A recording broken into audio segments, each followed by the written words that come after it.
public transportation, a major investment in jobs and the future of our state. Tomorrow the governor will present a proposal to the General Assembly that we continue aggressively creating new jobs by working with small businesses, using a small business job creation tax credit. This tax credit will work with employers of 50 or less employees and provide a $2,500 tax credit for each full-time job the small business creates during the next year. We estimate there will be as many as 20,000 new jobs created, and I wanted to point out that many citizens that came to the website recommended this strategy. And the second pillar of economic recovery is cutting costs.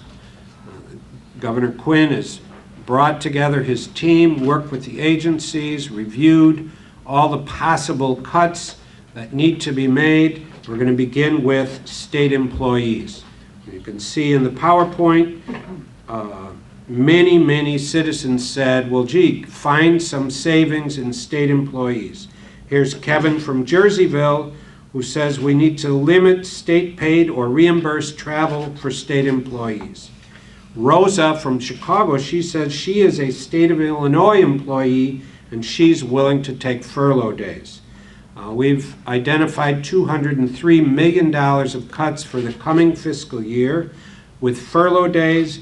Part of this is the renegotiated employee contract with the Public Employees Union, an agreement with that same union to find $70 million in reduced health insurance costs and additional travel restrictions as recommended by the citizens. On that point, Jerry, when you're talking about the renegotiated employee contracts that is already done, right? The contract has been renegotiated and the savings will are beginning and will continue in FY11. Okay, so there's nothing else that needs to be done except what, furlough days?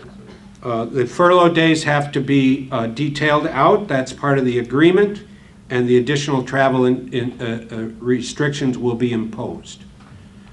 Moving to the next slide, we have state operations, where a number of people had suggestions.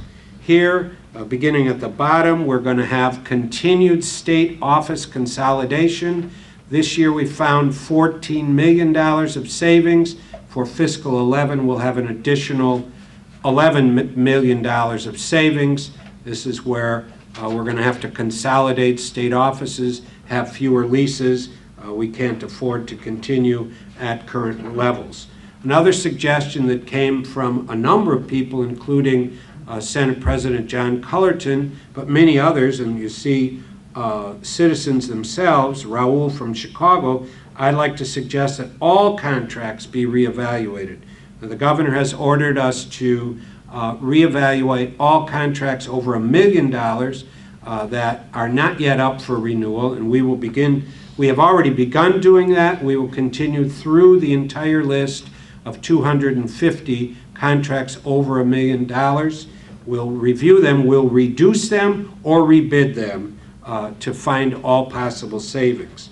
We will implement during the next fiscal year Senate Bill 51, which is an historic procurement reform, much more transparency, much more accountability, and we trust much more savings. Continuing with budget cuts, we will begin to work with all parties to resolve the pension stabilization strategy and bring it to a conclusion in the next number of weeks. Here we all know, and we have a slide following this slide, pension costs are growing significantly. It's very important to stabilize our costs. We estimate with a agreement that is in works now and we hope will be finalized very shortly to be able to save approximately $300 million in first-year savings, but many more, hundreds of millions in future year savings. Just for your background, on page 15, We've provided the data, the background data for the growing costs of the required state pension contribution. Let me move to Jerry, hold on. The agreement you're talking about, is this a two-tier pension system? this would impact future employees, often referred to as the two-tier. Where are the talks? Those discussions are taking place in the legislature. We're very closely monitoring and participating in those discussions with a variety of parties who are affected. In the next page, which is page 16, we discuss the proposal about reducing state payments to local governments, and here you see a number of citizens make this recommendation. Because of the fiscal crisis, we're calling for a suspension of the current rate of 10% of income tax going to local governments to change to 7%, and that would yield $300 million in budget savings.